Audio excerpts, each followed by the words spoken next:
이 땅의 새로운 시작이 열리는 모습을 우리는 성경 말씀을 통해 함께 보고 있습니다. 우리가 잘 알고 있다시피 인류의 역사는 주님 오시기 전과 주님 오신 이후로 나눌 수 있는 것이지요. 그래서 서양의 표현 중에 기간을 표현하는 것 중에 AD와 BC라는 것이 있지 않습니까? BC는 말 그대로 주님 오시기 전, 그리고 AD는 주님 오신 이후를 말하는 것입니다. 그 시작을 연 사람이 바로 세례 요한입니다. 세례 요한은 우리가 앞서 성경의 구약의 이사야라든지 이런 것을 통해서 하나님께서 예비하신 주님이 이 땅에 오심을 예비하는 그러한 사명을 받은 자로 잘 알고 있습니다. 그 사람에 의해서 시작, 즉 오프닝이 나타나는데요. 그 시작이 어디에서 비롯되어지느냐? 1절 우리 함께 읽어볼까요? 1절입니다. 함께 읽겠습니다. 그때 세례 요한이 이르러 유대 광야에서 전파하여 말하되, 어느 곳입니까? 유대 광야에서 시작하고 있습니다. 광야. 이스라엘 역사에 의해서 항상 대부분 중요한 시작은 광야에서 비롯되어집니다. 이스라엘 백성들로 본격적으로 나타나기 시작한 것은 광야에서 훈련받기 시작함부터였죠. 여러분들 너무 잘 아시는 내용이죠. 광야에서 40년간 훈련을 받죠. 그 이전에 먼저 모세 같은 경우도 어떻습니까? 하나님을 만난 곳이 광야였습니다.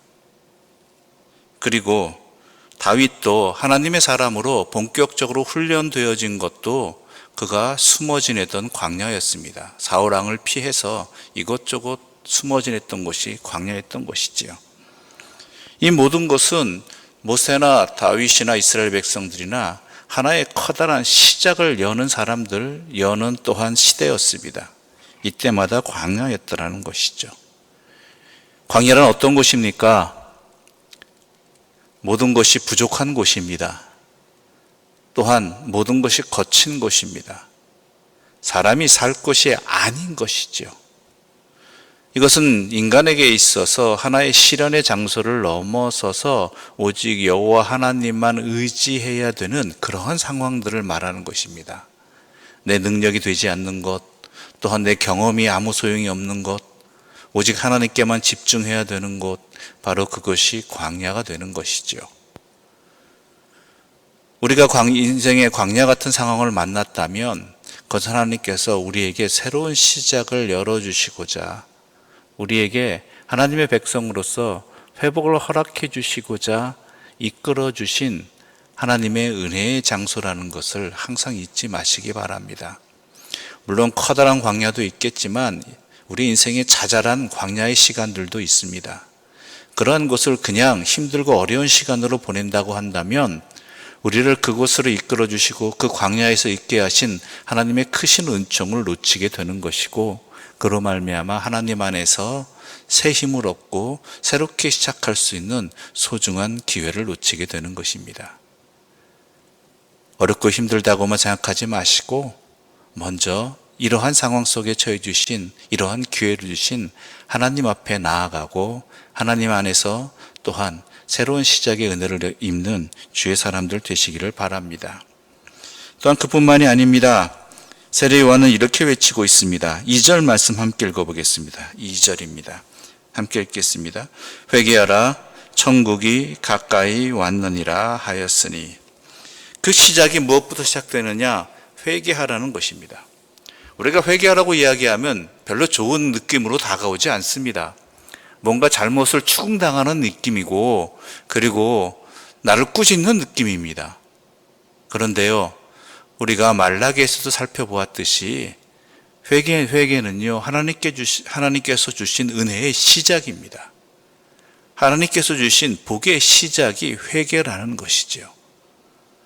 이전엔 악한 삶으로부터 돌아올 수 있는 기회를 하나님께서 주시는 것이고, 또한 하나님께서 우리에게 은혜를 주시고 복을 주시는 것을 제대로 받을 수 있도록 우리를 예비해 주시는 은혜의 자리라는 것이죠.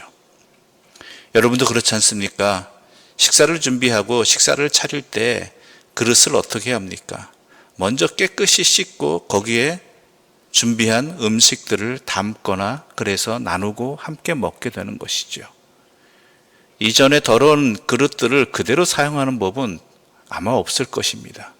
왜냐하면 새로운 좋은 음식들을, 준비한 음식들을 더러운 그릇에 담으면 아무 소용이 없기 때문이라는 것이지요.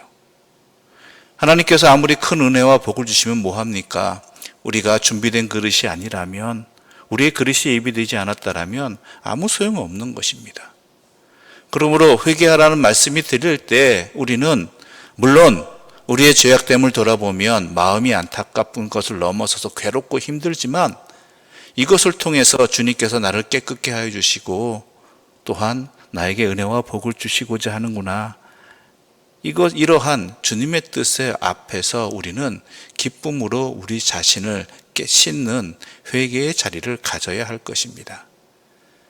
물론 그 순간에 아픔과 괴로움은 있겠지만 그것을 인해 우리가 받게 될 하나님의 은혜와 기쁨은 너무나 큰 것이기 때문입니다.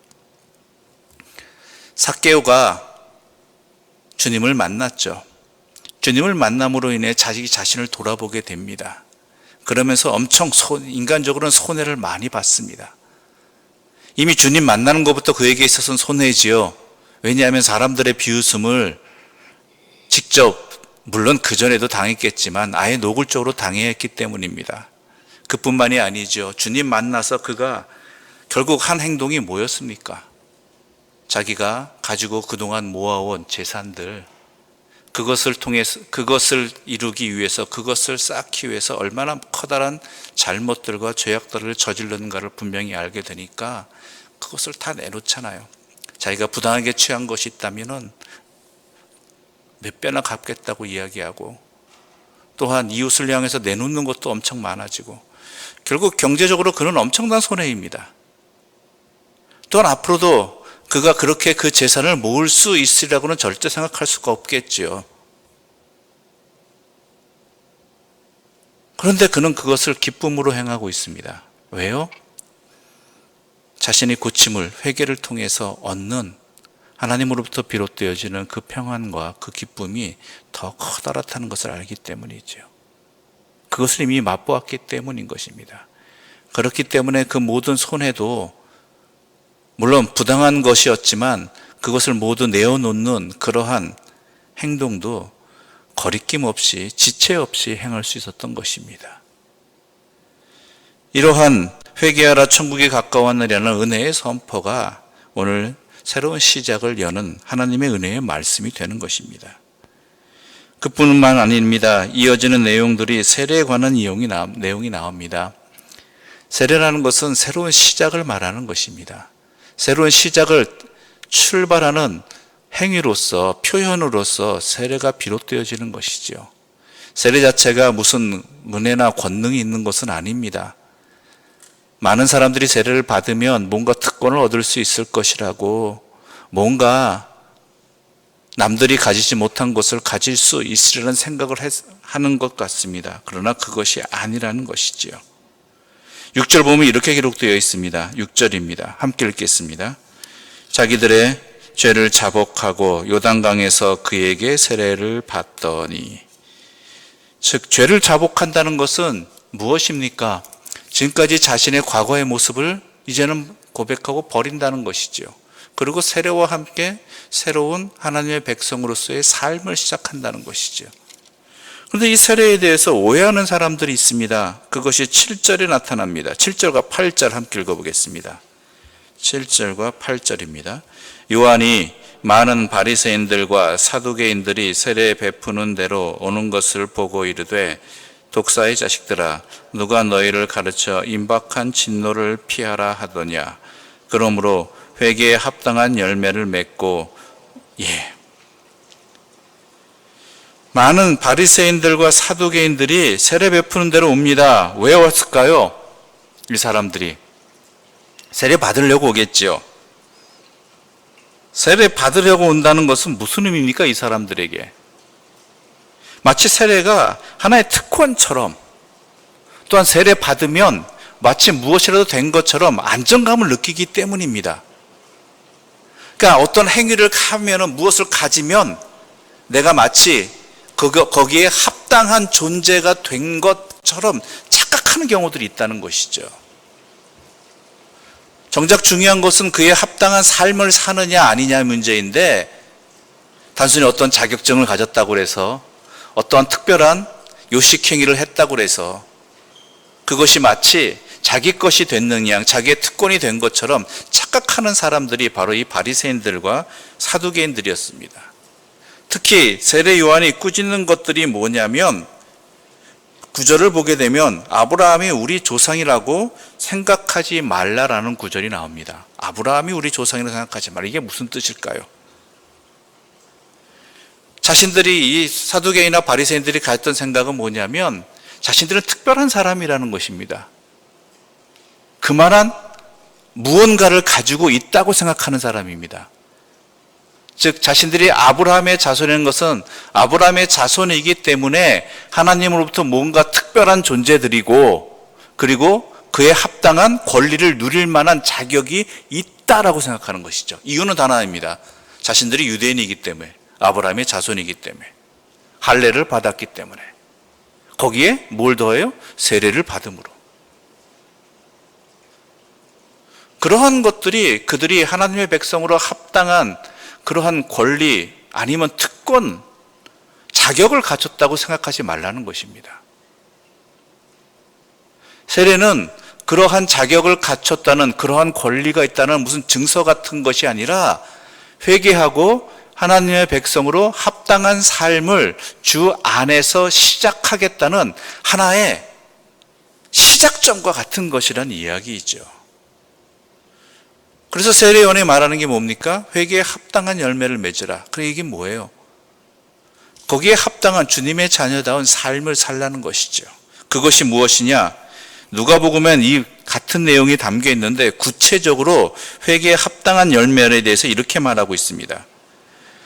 무리가 물어 이르되 그러면 우리가 무엇을 하리이까? 대답하여 이르되 옷 2벌 있는 자는 옷 없는 자에게 나눠줄 것이요 먹을 것이 있는 자도 그렇게 할 것이니라 하고, 세리들도 세례를 받고자 하여 와서 이르되 선생이여 우리는 무엇을 하리이까 하매 이르되 부과된 것 외에는 거두지 말라 하고, 군인들도 물어 이르되 우리는 무엇을 하리이까 하매 이르되 사람에게서 강탈하지 말며 거짓으로 고발하지 말고 받는 급료를 족한 줄로 알라 하니라. 즉 거기에 합당한 그리스도인다운 삶의 모습이 분명히 있어야 한다라는 것이죠. 내가 하나님 믿음으로, 내가 아브라함의 자손이므로 그것 하나만으로 내 삶이 충분하다고, 내 자격이 충분하다고 그렇게 착각하지 말라는 것입니다. 내가 그리스도인이 된 것, 또한 내가 세례를 받은 것, 하나님의 자녀가 된 것은 거기에 합당한 삶을 살아야 되는 분명한 이유가 있는 것이고, 그러한 삶을 살라는 하나님의 강권적인 명령이 있는 것이라는 이야기인 것입니다. 그리스도인은 바로 그런 사람들입니다. 그리스도인다운 삶을 살아야 되는 사람입니다. 세례를 받았다고 해서, 또한 하나님의 자녀라는 호칭을 얻었다고 해서 다 된 것이 아니라 그에 합당한 회개가 있어야 되는 것이고, 또한 그에 합당한 삶을 살아야 되는 것입니다. 바로 그래야지만 우리가 또한 하나님의 백성다운 하나님의 은혜를 제대로 지키며 누리며, 또한 장래의 그 영광을 받을 수 있는 주 앞으로 나아갈 수 있는 것입니다. 오늘날 안타까운 모습이 바로 이것입니다. 마치 사두개인과 바리새인과 같은 모습들이 우리 그리스도인들 안에도 있다는 것입니다. 단순히 교회 다닌다고, 또한 예배 드리는 것만으로 모든 것이 다 됐다라고 착각하는 사람들이 있습니다. 하나님은 우리를 온전히 받으시기를 원하십니다. 우리의 삶이 온전히 하나님께 드려지기를 원합니다. 그것은 바로 우리의 일상의 삶에서도 하나님의 자녀다운, 하나님의 영광을 가리지 아니하는, 도리어 드러내는 이러한 회개에 합당한 열매를 맺는 삶을 살아야 되는 것입니다. 하나님께서는 우리에게 그것을 원하고 계시고, 그렇게 살아갈 수 있도록 우리에게 일용할 양식들과 또한 하나님이 함께 하심의 은혜를 부어주십니다. 오늘 하루도 여러분의 삶의 자리에 이러한 하나님의 자녀다운, 오늘 본문의 표현대로 회개에 합당한 열매를 맺는 삶을 살아가는 주님의 사람들 되시기를 바랍니다. 더 섬기고, 더 헌신하고, 더 사랑하고, 더 나누면서 그것을 통해 하나님 아버지가 어떠한 분이신지를 증거할 수 있는 믿음의 사람들 되시기를 간절히 소망하면서 이 새벽 이 말씀을 함께 나누었습니다. 기도드리겠습니다. 하나님 아버지 감사합니다. 우리의 삶에 하나님의 자녀다운 은혜에 합당한 열매를 맺고 있는지, 또한 주께서 우리에게 베풀어 주신 그 사랑에 응답하는 삶이 이웃들에게 증거되게 있는지 이 말씀을 통해서 돌아보게 하여 주시니 감사합니다. 주여, 우리에게 베풀어 주신 은혜가 너무나 크다는 것을 분명히 알게 하여 주시고, 그 은혜를 값없이 주셨다는 것도 분명히 깨닫게 하여 주시어서 그 사랑과 은혜를 제대로 받고 누리고 전하는 사람들로 살아가게 하여 주시옵소서. 그래야 해서 우리 이웃들에게 하나님의 사람다운 모습을 증거하며 전하며 살아가게 해주시고, 그로 말미암아 우리를 통해서 온전히 하나님만이 증거되게 하여 주시옵소서. 하나님 아버지, 또한 간절히 소망하는 것은 우리가 인생에 살아가면서 여러 가지 광야의 상황들을 만날 때가 있습니다. 그때마다 안타까워하고 절망하고 원망하는 것이 아니라 하나님께서 이 광야를 나에게 왜 허락해 주셨는지, 이 광야를 통해서 무엇을 원하고 계시는지를 깨닫게 되는 지혜를 허락하여 주시고, 오직 주님을 바라보며 주님 만나며 내 삶을 고쳐가며 주님께서 새롭게 주시는 기회들을 놓치지 아니하는 주의 사람들 되게 하여 주시옵소서. 예수님의 이름으로 기도드립니다. 아멘. 하늘에 계신 우리 아버지의 이름을 거룩하게 하시며 아버지의 나라가 오게 하시며 아버지의 뜻이 하늘에서와 같이 땅에서도 이루어지게 하소서. 오늘 우리에게 일용할 양식을 주시고 우리가 우리에게 잘못한 사람을 용서하여 준 것 같이 우리 죄를 용서하여 주시고 우리를 시험에 빠지지 않게 하시고 악에서 구하소서. 나라와 권능과 영광이 영원히 아버지의 것입니다. 아멘.